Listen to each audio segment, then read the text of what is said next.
მეგობრებო, ვაგრძელებთ პირველი მსოფლიო ომის შესახებ საუბარს, მოკლე ვიდეოში ჩვენ ვისაუბრებთ იმაზე, თუ რა მამაძაღლობა გააკეთეს, სულ მამაძაღლობები აკეთეს, როგორც ხედავთ, მაგრამ კიდევ ერთ მამაძაღლობაზე მინდა მივაქციოთ თქვენი ყურადღება. როგორც კი ამერიკა პირველ მსოფლიო ომში ჩაება, კარნეგის რწმუნებულებმა, კარნეგი გახსოვთ ხო ეს ოლიგარქი? ანდრიუ კარნეგი. კარნეგის რწმუნებულებმა ელიჰუ რუტის ხელმძღვანელობით პრეზიდენტ ვუდრო ვილსონს გაუგზავნეს დეპეშა, რომელშიც მოუწოდებდნენ მას, რომ ომი ნაადრევად არ დაესრულებინა.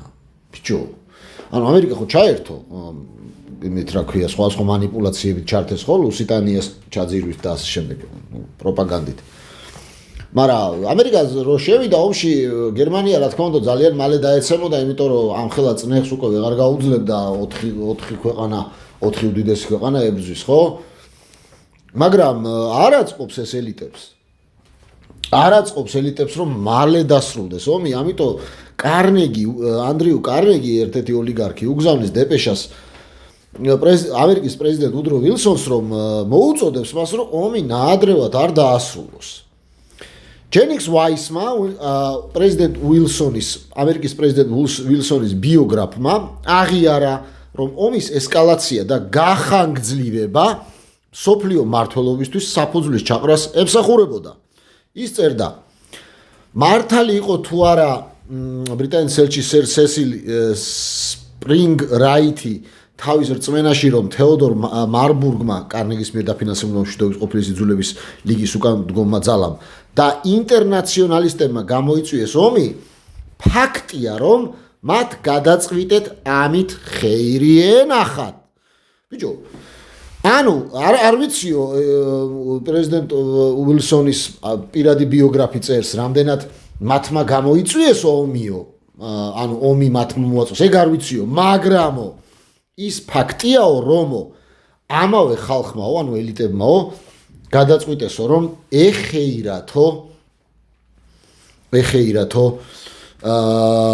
ამ ომის მიმდინარეობითო. ომის გახანგრძლივება შეესაბამებოდა კარნეგის სურვილებს. სტატიაში, რომელიც The Washington Post-ში 1915 წლის 24 იანვარს გამოქვეყნდა, 2 წლით ადრე, სანამ უილსონი ჯარებს ევროპაში გაგზავნიდა, კარნეგი წერდა თვითონ. ამ დროს, როდესაც ჩვენი მშვენიერი სამყაროს ნახევარი შავდება გასროლების და ჭურვების ცეცხლითა და კვამლით, როდესაც ადამიანები ერთმანეთს ყელში წვდებიან და ცივილიზაციის პროგრესმა საუკუნეების განმავლობაში ყველაზე სერიოზული უკანდახევა განიცადა, მე მეკითხებიან, ვხედავ თუ არა რაიმე პერსპექტივას ხანგრძლივი მშვიდობისთვის. ამაზე ჩემი პასუხია მკაფიო. დიახ. ჩემი მტკიცე რწმენა და მოსაზრებაა, რომ მსოფლიო ისტორიაში არასდროს ყოფილა მომავალი ისეთი კონკრეტული დაპირება მუდმივი მშვიდობისა, როგორც ახლა. წინამდებარე ომი იმდენად შემაძრწუნებელი და შოკის მომგვრელია, რომ ის თავისთავად უფრო მეტს აკეთებს ომის დასასრულებლად, ვიდრე ამას ნებისმიერი სამშვიდობო პროპაგანდა ნახევარ საუკუნეში მიაღწევდა. რაც უფრო დიდხანს გაგრძელდება ეს ომი და რაც უფრო საშინელი იქნება მისი შედეგები, მით უფრო ძლიერი იქნება არგუმენტი მუდმივი მსოფლიო მშვიდობის სასარგებლოდ. ბიჭო, უნამუსო კარნეგი ფიქრობს, რომ რაც უფრო მეტი ხალხი დაიხოცება, იშიმშილებს, დაიტანჯება, მით უფრო მეტად იქნება ძლიერი არგუმენტი, რომ მსოფლიო მთავრობა შევქმნათ და დავამყაროთ ერთხელ და სამუდამოდ მშვიდობა. დაიმახსოვრეთ, როგორ აზროვნებენ ელიტები.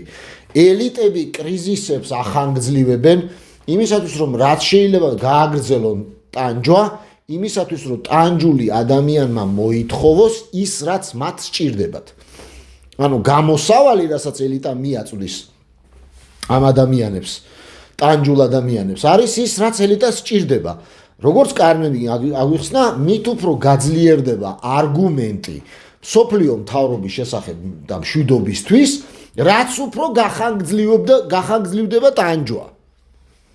დებით მეგობრებო, ეს ერთი მიზეზი თუ რატო უნდათ გახანგრძლივება ომის.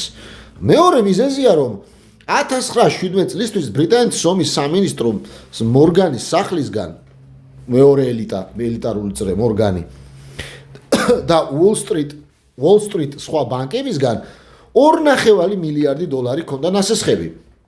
ჩვენ უნდა წარმოვიდგინოთ ეხლა 1917 წელს 2.5 მილიარდი დოლარი რა თანხაა, ასტრონომიული. გერმანელებზე კი მხოლოდ 27 მილიონი დოლარის სესხი იყო გაცემული. ანუ ნახეთ მეგობრებო, ერთის მხრივ ბანკირებს უნდათ, ელიტარულ ბანკირებს რომ რაც შეიძლება გახანგრძლივდეს ომი, დეპეშა გაუგზავნეს პრეზიდენტს უილსონს რომ სწრაფად არ დაასრულო ომიო, ანუ მალე არ მოიგო. და თან ასე ვთქვათ, კარნეგი წერს 2 წლით ადრე რომ რატო აკეთებს ამას? იმიტომ აკეთებს ძვირფასო მეგობრებო, რომ რაც შეიძლება მეტი ადამიანი დაიტანჯოს, რომ რაც შეიძლება მეტმა ადამიანმა მოითხოვოს სოფლიო მთავრობა და სოფლიოში ერთხელ და სამუდამოდ მათი აზრით მშვიდობის დამყარება. თან ფული აქვს საშოვნი, გასესხებული აქვს ფული, ამ ფულს დაბრუნება ჭირდება, დაბრუნება მხოლოდ იმ შემთხვევაშია შესაძლებელი, თუ ომი გაჭიანურდება და ქარხნები და ასე ვთქვათ, საწარმოები იმუშავებენ იმის და ზოგადად მთელი ქვეყანა იმუშავებს იმისთვის, რომ ნელ-ნელა უნდა დაფაროს ეს ვალი. ამ ვალის დაფარვას ჭირდება გარკვეული დრო. ესე უცებ ვერ გადაიხდიან. ამიტომ მეორე მიზეზი იმისათვის, რომ გაახანგრძლივეს ეს ომი, ძვირფასო მეგობრებო, აი ასე მუშაობს მსოფლიო პოლიტიკა. და არა, როგორც რამდენჯერ უკვე ვთქვით ეს, მაგრამ მაინც კიდევ ერთხელ არ გვაწყენდა რომ გავიმეოროთ. აი ესეთი ინტერესები ამოძრავებს ელიტებს ხოლმე. მადლობა ყურადღებისთვის. გაგრძელება იქნება პირველი მსოფლიო ომის ისტორია ჯერ არ დასრულებულა.